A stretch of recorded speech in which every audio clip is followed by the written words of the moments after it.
예, 안녕하십니까. 부동산 계획론 7주차 강의 시작하도록 하겠습니다.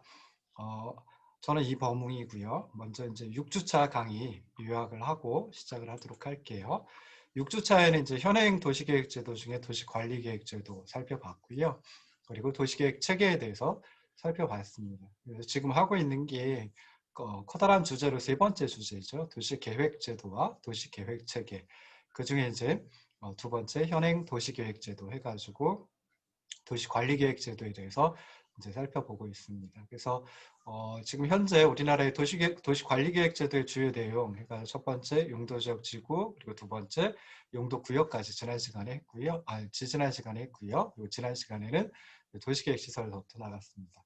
그래서 도시계획시설은 이제 기반시설 중에 도시군 관리계획으로 결정된 시설을 도시계획시설이라고 얘기를 합니다. 그래서 기반시설 그러면 이제 크게 두 가지로 이제 구분을 해볼 수 있는데요.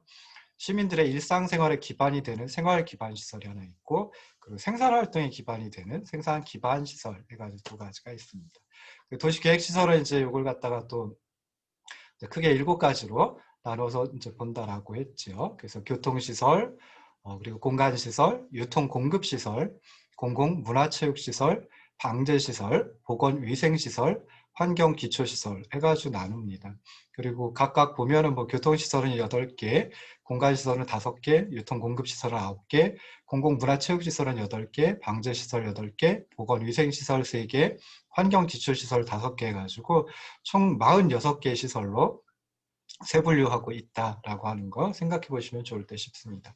그럼 도시계획 시설을 왜 지정을 하느냐라고 했을 때 이제 공동체 차원에서 공동체 전체적인 차원에서 좀 기반 시설을 계획적으로 건설하거나 또 계획적으로 유지 개량하기 위해 미리 해당 부지를 선정하고 시설을 설치하거나 개량 정비하는데 차질이 없도록 하기 위해서 도시계획 시설 계획을 세우고 그리고 나서 이제 지정을 한다라고 생각을 하시면 좋을 듯 싶습니다. 자, 현행 도시관리계획제도의 주요 내용 중에 이제 네 번째가 도시개발사업 또는 정비사업에 관한 계획이었죠. 그래서 도시개발사업 그리고 정비사업을 시행할 구역 내에 어떤 용도지역지구 그리고 주요 기반시설 이런 것들을 도시관리계획으로 결정하는 것을 도시개발사업 또는 정비사업에 관한 계획이다라고 얘기를 합니다. 그리고 도시개발사업하고 정비사업이 무엇인지 뭐 각각 이제 법에서 규정을 하고 있는데요. 도시개발사업은 도시개발구역이라고 하는 데서 주거, 상업, 뭐 이런 그 기능이 있는 단지 또는 시가지를 조성하기 위하여 시행하는 사업입니다.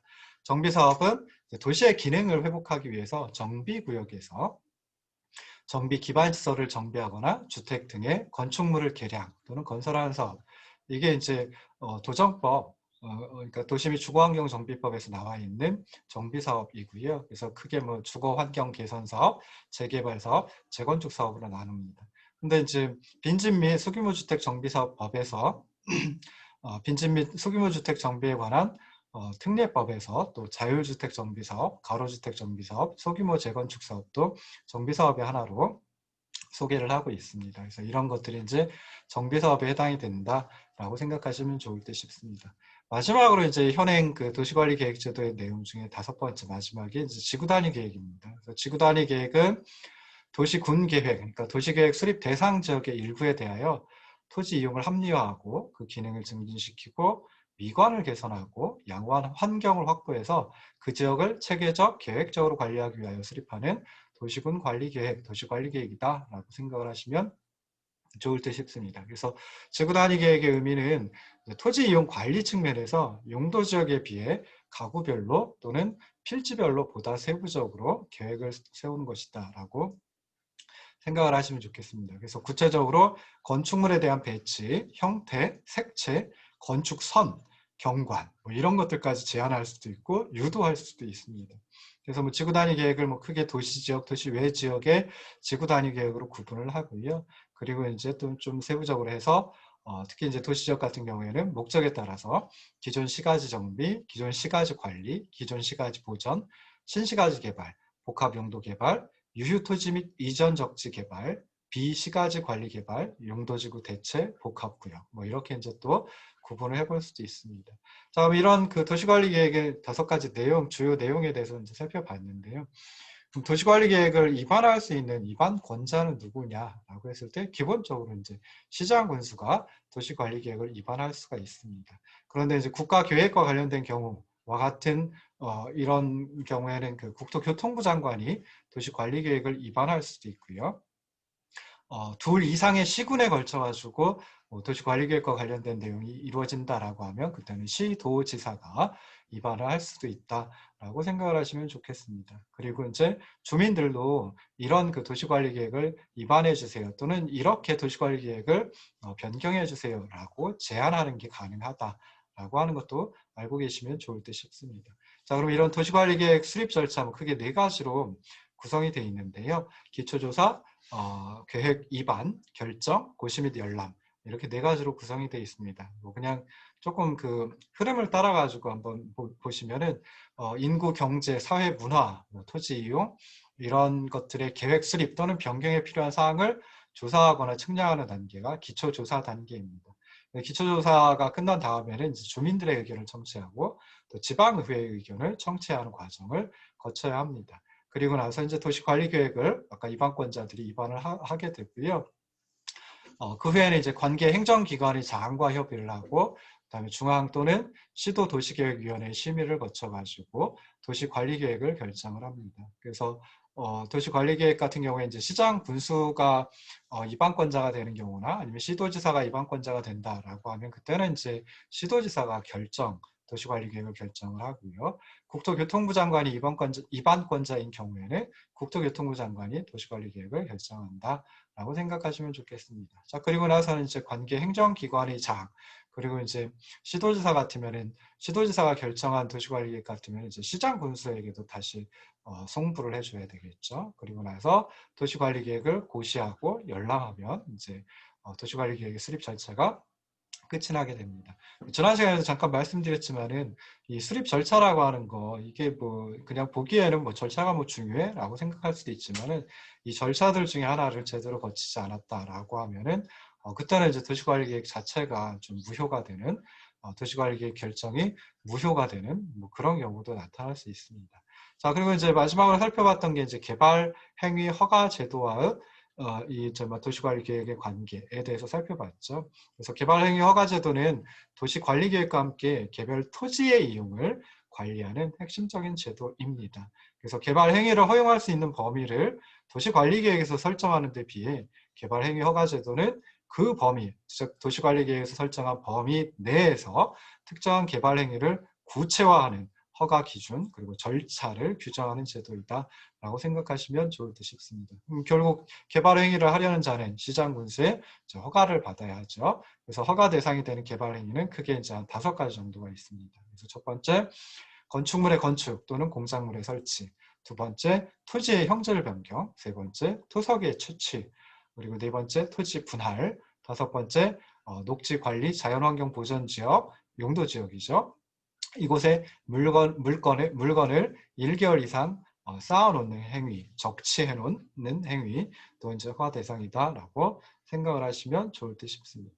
자, 그리고 이제 세 번째 큰 주제, 도시계획 제도와 도시계획 체계 가운데 마지막 도시계획 체계에 대해서 살펴봤습니다. 그래서 첫 번째 본 건 이제 도시계획 제도라고 하는 게 공간계획 중에 하나이긴 하지만은 그래도 굉장히 높은 위상을 차지하고 있다라고 하는 걸 설명을 드렸죠. 그래서 공간계획은 좀 전에 설명드렸던 도시기본계획, 도시관리계획과 같은 법정계획을 포함해가지고 더 많은 종류의 계획들이 있을 수 있습니다. 최근 들어가지고 이제 지방자치제가 무르익으면서 사실은 시장 군수라든지 시도지사라든지 이런 그 공간계획과 관련된 계획들을 굉장히 많이 입안하고 그리고 이제 실행에 옮기려고 하고 있습니다.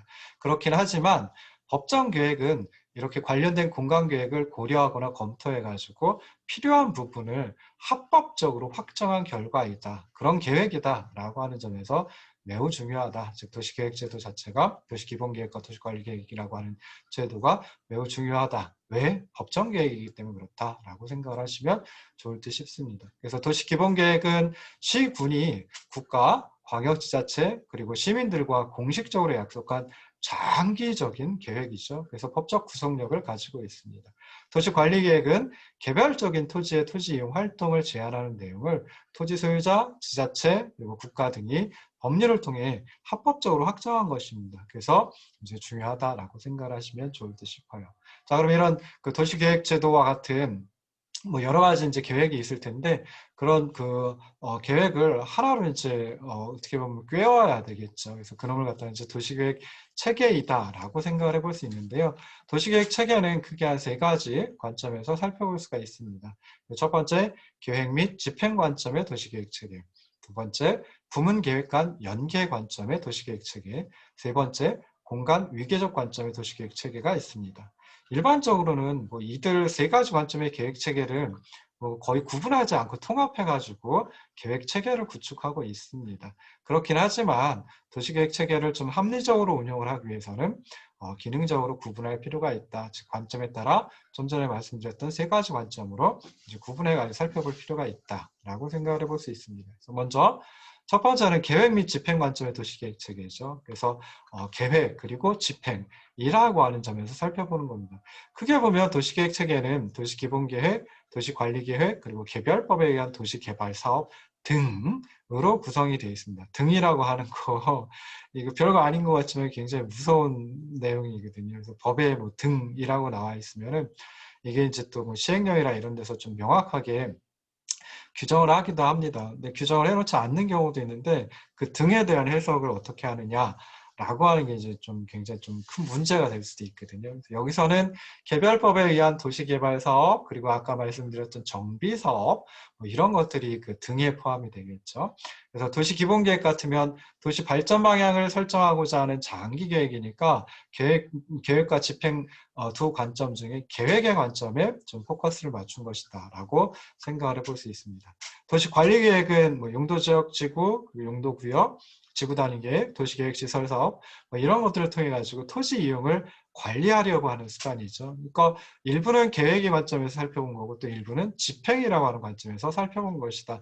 어떻게 보면 집행이라는 관점이 조금 더 이제 포커스를 맞췄다라고 생각을 해볼 수 있습니다. 반면에 이제 도시개발 사업이라든지 정비 사업과 같은 경우에는 사업 시행자가 인력 그리고 자본을 투하해서 토지를 조성하고 그다음에 토지 이용의 강도의 변화를 일으키는 사업이죠. 그러니까 이건 순수하게 어떻게 보면 집행의 관점에 이제 포커스를 맞췄다라고 생각을 해볼 수 있습니다. 그래서 이 세 가지 기본계획, 관리계획, 도시개발 사업 등이 있는데요. 이 중에 이제 용도지역제와 같은 도시관리계획이 뭐 전 세계적으로 봐도 제일 먼저 형성이 되었습니다. 그리고 나서 이제 신도시 개발 등의 도시 개발 제도가 정립이 되었고요, 정착이 되었고요. 마지막으로 이제 좀 큰 그림을 그려서 보자라고 하는 점에서 도시 기본계획과 같은 종합계획 수립이 제도화되었다라고 생각을 해볼 수 있습니다. 그래서 도시관리계획은 어떻게 보면 계획과 집행을 한꺼번에 한다라고도 생각해 볼 수 있는데 그게 가장 먼저 형성이 되었고 그다음에 집행의 관점에 포커스를 맞춘 도시개발사업과 같은 도시개발 제도가 정립이 되었고 그리고 계획의 관점에 포커스를 맞춘 도시기본계획 등의 종합계획 수립이 마지막으로 제도화되었다라고 생각해 볼 수 있습니다. 그렇긴 하지만 지금은 이 세 가지 모두 다 이제 도시계획 체계에 녹아져 있는 거죠. 두 번째는 이제 부문계획 간 연계 관점의 도시계획 체계가 있습니다. 그래서 시, 군 단위의 법정 계획인 도시기본계획하고 그다음에 이와 동일한 공간 단위, 시군이 되겠죠. 그래서 시군 단위의 공간계획들로 구성되는 수평적 개념의 계획체계를 부문계획 간 연계 관점의 도시계획 체계이다라고 생각을 하시면 좋을 듯 싶습니다. 그래서 종합적인 공간계획과 그리고 이제 부문별 계획 이런 것들이 이제 연계가 된다든지요. 또는 이제 물리적 계획과 비물리적 계획이 연계가 된다든지 하는 게 두 번째 부문계획 간 연계 관점의 도시계획 체계의 내용이다. 라고 생각을 하시면 좋을 듯 싶습니다. 그래서 보시면 먼저 나오는 게 종합계획과 부문별 계획을 연계해야 된다라고 하는 거죠. 그래서 뭐 교통이라든지 주택, 경관, 공원, 녹지, 상하수도 시설 뭐 이런 특정 부문만을 다루는 게 부문별 계획인데 이런 부문별 계획은 좀 도시의 물리적 그리고 공간적 사항을 포괄적으로 다루는 종합계획, 즉 도시 기본계획하고 연계가 이루어져야 한다. 그래야지 바람직하다라고 생각해 볼 수 있습니다. 이렇게 종합적인 계획과 부문별 계획의 연계는 도시화 시대이냐, 도시 시대이냐에 따라 가지고 조금 그 차이가 난다라고 생각해 볼 수 있는데요. 도시화 시대는 보통 도시개발 수요에 시급히 대응해야 할 그런 시대입니다. 그러니까 인구도 증가하고 그다음에 산업도 이제 성장하고 하는 시기이죠. 그렇다 보니까 좀 종합계획인 도시기본계획을 상위 목표로 두고 각 부문별로 전문화된 계획, 부문별 계획이 일사불란하게 수립되어서 집행하는 것이 도시화 시대의 어떤 화두이다. 도시화 시대의 도시계획 체계의 목표이다. 뭐라고 생각을 해볼 수 있습니다. 도시 시대 같으면은 인구가 안정화되죠. 그리고 기존에 조성해놨던 시가지 이게 이제 퇴락을 한다든지 해가지고 기성시가지의 정비가 중요한 과제로 대두되는 시대입니다. 그래서 그러다 보니까 이제 각 부문별로 어떤 문제점이 있는지 조사, 분석하고 그다음에 그것들을 종합해가지고 도시 기본계획에 반영해서 좀 해야지 이제 바람직하다라고 생각해 볼 수 있죠. 그래서 이 경우 같으면 즉 도시 시대의 경우에는 도시 기본계획이 부문별 계획을 연계하고 조정하는 역할을 분명히 수행해야지 바람직하다라고 생각해 볼 수 있습니다. 그리고 부문 계획과 연계 관점의 도시계획 체계의 또 다른 중요한 내용이 이제 물리적인 계획과 비물리적 계획의 연계이죠. 그래서 도시 기본 계획을 중심으로 해서 뭐 공원, 경관, 교통, 주택 등의 시설물이나 공간을 다루는 물리적인 계획, 그리고 교육, 문화, 복지 등의 소프트웨어적인 즉 비물리적 계획 이런 것이 이제 연계가 되어야지 바람직하다라고 생각해 볼 수 있습니다. 도시화 시대, 도시가 성장해가는 그런 도시화 시대 같으면 물리적인 계획, 즉 물리적인 도시 개발에 관한 계획이 우선시 된다라고 생각해 볼 수 있는데요. 근데 도시가 이제 어느 정도 성장하고 난 다음 인구가 안정화되고 그 다음에 뭐 기성시까지 정비가 중요한 과제로 대두되는 도시 시대의 경우에는 좀 소프트웨어적인 비물리적인 계획이 좀 더 중요해진다라고 생각해 볼 수 있습니다.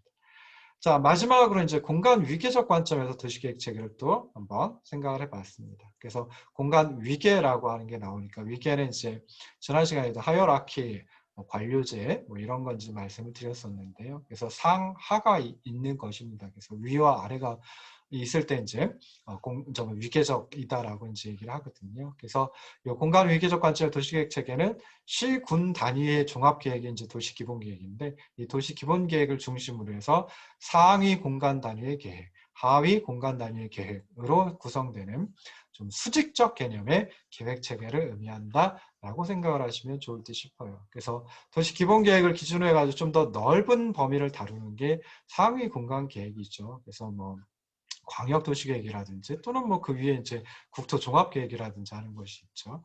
그리고 도시 내부의 부분적인 지역을 대상으로 하는 공간계획이 이제 도시기본계획의 하위 공간계획이다라고 생각해 볼 수 있습니다. 그래서 이런 상위 공간계획 그리고 도시기본계획, 하위 공간계획 이런 그 여러 가지 계획들이 이제 수직적으로 좀 연계가 이루어져야지 바람직하다라고 생각해 볼 수 있습니다.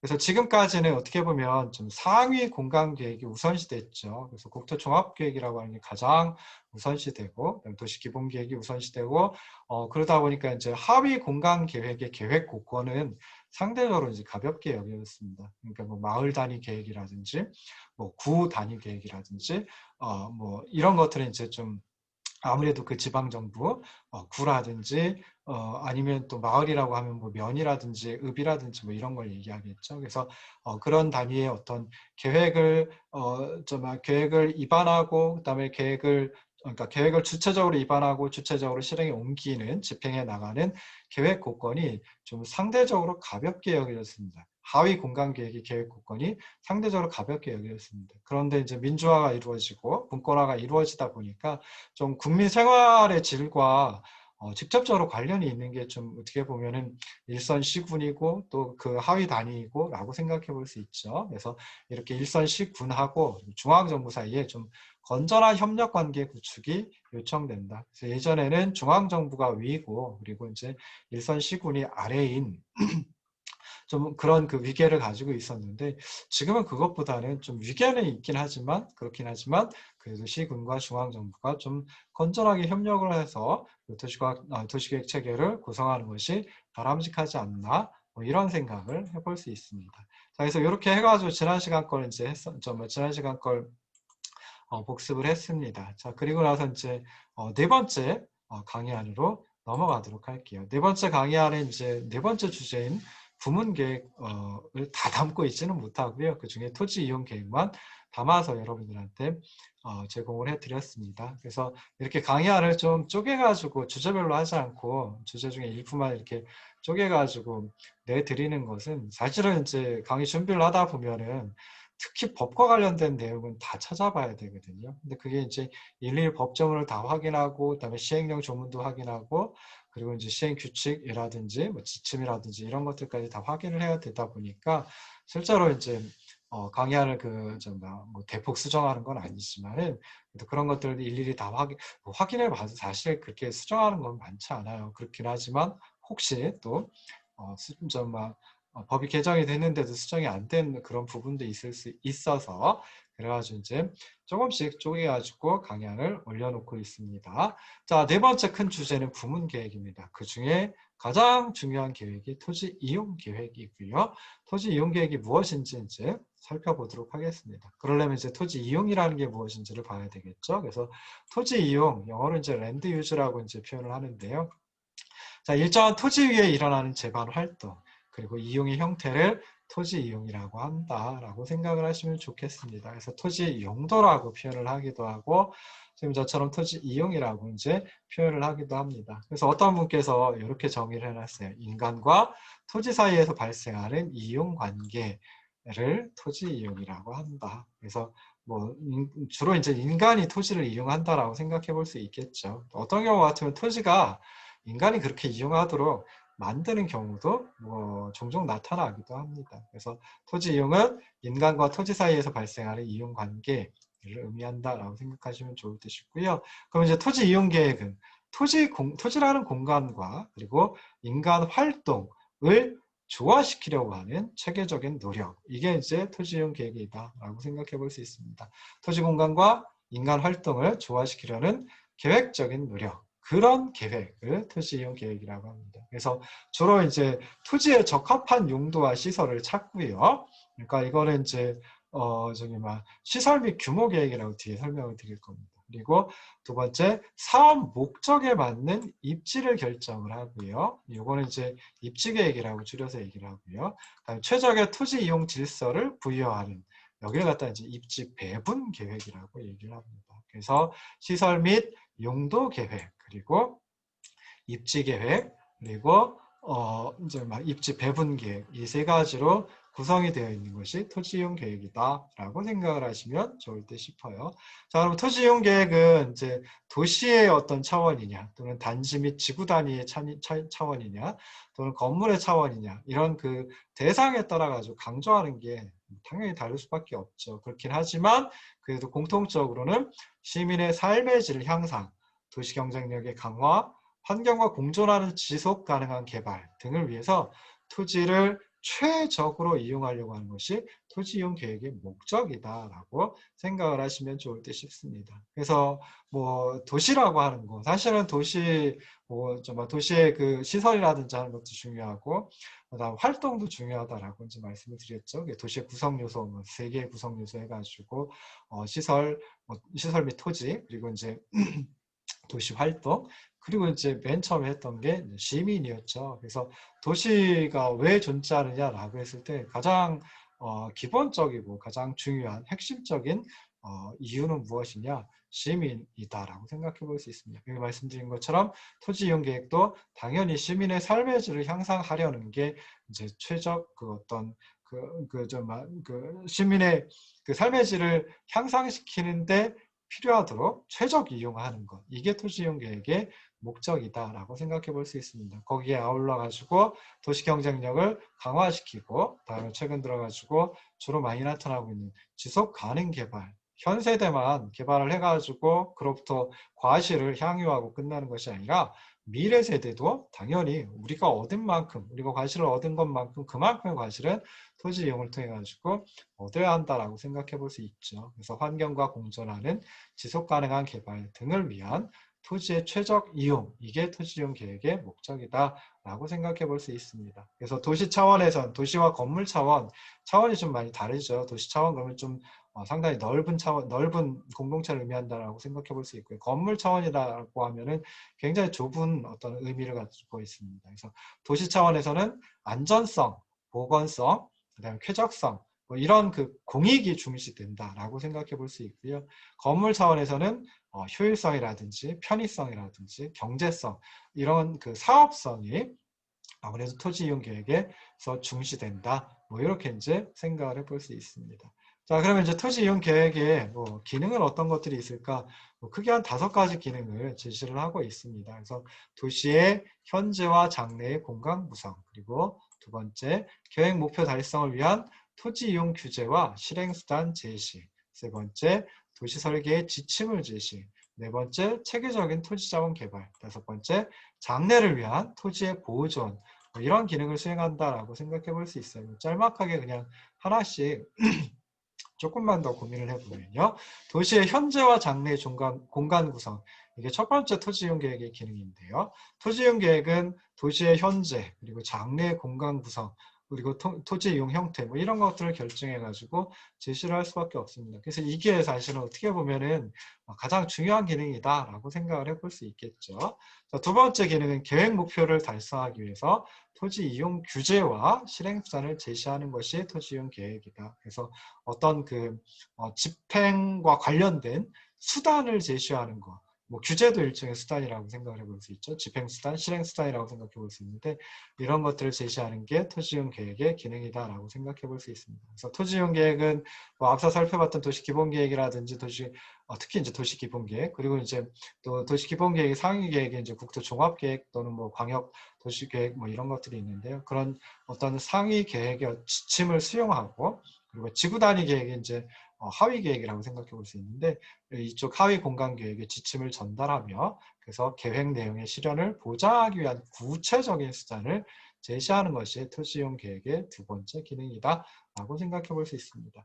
자, 세 번째 기능은 이제 도시 설계의 지침을 제시하는 것이다. 그래서 토지 이용 계획 그러면 우리는 그냥 쉽게 생각할 때 토지만을 대상으로 하는구나, 즉 지상을 대상으로 하는구나라고 생각해 볼 수 있는데 요즘에 뭐 건물을 짓는다라고 해도 단층 건물을 짓는다든지 뭐 하는 경우는 거의 없습니다. 그래서 공중 공간이라고 하는 것을 또 중요하게 생각을 하죠. 그리고 아울러서 지하 공간 또는 뭐 지중 공간이라고 하는 것도 굉장히 중요하게 이제 생각을 할 수밖에 없습니다. 그래서 이렇게 지상뿐만이 아니라 공중, 지하 등의 3차원적인 공간을 계획 대상으로 하고 있습니다. 그러니까 좀 설계가 좀 세밀하게 이루어져야 된다라고 생각해 볼 수 있죠. 그래서 그 도시 설계의 어떤 지침을 제시하는 것이 토지 이용 계획의 세 번째 목적이다라고 생각해 볼 수 있고요.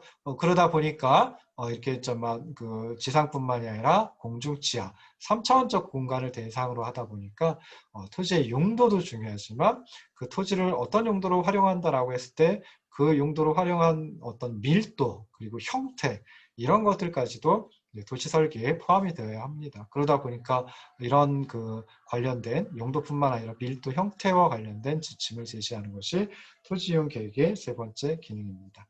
네 번째는 이제 체계적인 토지 자원 개발입니다. 그래서 토지 개발은 뭐 우리나라는 이제 자본주의 또는 사유재산권 그 헌법에서 기본권으로 다 이제 제시를 하고 있죠. 그러다 보니까 이제 소유자의 어떤 의지에 따라 가지고 그러니까 자의적으로 이제 토지 개발이 이루어질 수도 있고요. 또 어떤 경우에는 자의적으로 토지를 개발하지 않고 방치할 수도 있습니다. 그러다 보면 이제 공공 투자의 비용이 증가될 수밖에 없고요. 그리고 토지 이용의 경제성이 좀 저하된다. 뭐 이렇게 이제 생각을 해볼 수 있습니다. 그래서 토지 개발을 하는데 뭐 주변에 이제 뭐 예를 들어 가지고 저층 아파트로 저층 주택 단지로다가 개발을 한다라고 한번 생각해 보자고요. 뭐 고층 아파트를 선호하기도 하지요. 이제 사실 고층 아파트 저는 잘 모르겠어요. 뭐 살기 편하다라고 얘기를 하는데 뭐 좀 화재에 굉장히 취약하고 뭐 그런 문제점들도 있지요. 그래서 저는 솔직히 저층 주택을 좀 선호하는 편입니다. 그래서 그런 정말 저층 주택 같은 게 저층 주택 단지가 쭉 이어져 있는데 그곳에 이제 뭐 예를 들어 가지고 50층, 100층짜리 아파트, 초고층 아파트가 개발이 된다라고 하면 이거는 좀 뭔가 좀 어떻게 보면은 좀 이렇게 하기도 쉽지 않긴 하지만 사회적으로 봤을 때 그렇게 좀 건강하다라고 생각하기는 어렵죠. 그래서 이런 경우 같으면 이제 이런 경우도 있을 테고, 그다음에 주변에는 뭐 열심히 개발을 하고 있는데 뭐 그냥 놀리는 뭐 아니면 뭐 간단하게 주차장으로 이용을 한다든지 뭐 그런 토지들도 간혹 있을 수 있습니다. 그러다 보면 아무래도 토지의 경제성이 저하되는 경우도 나타날 수 있죠. 그래서 이런 경우에는 토지 이용 계획을 통해 가지고 계획적으로 개발을 하고 그래서 토지 자원을 체계적으로 개발하고 이용하는 것이 이루어져야 하겠죠. 그래서 이것이 토지 이용 계획의 네 번째 기능이다라고 소개를 할 수 있습니다.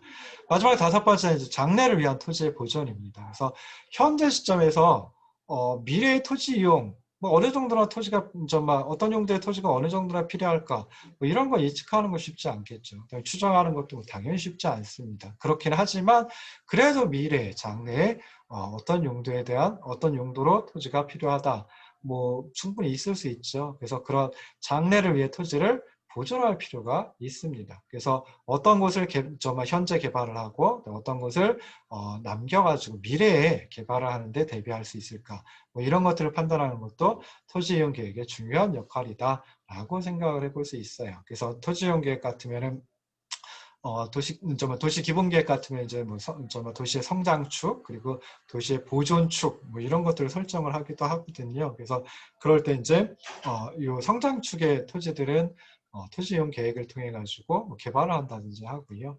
그 다음에 더 고밀도로 개발을 한다든지 하고 그 다음 보존축 같은 경우에는 이제 남겨둬서 미래에 이용을 할 수 있도록 하는 것도 이제 토지 이용 계획의 중요한 역할이다라고 생각을 해볼 수 있습니다. 그래서 뭐 첫 시간은 여기까지 하고요. 잠깐 쉬었다 다시 돌아오도록 하겠습니다.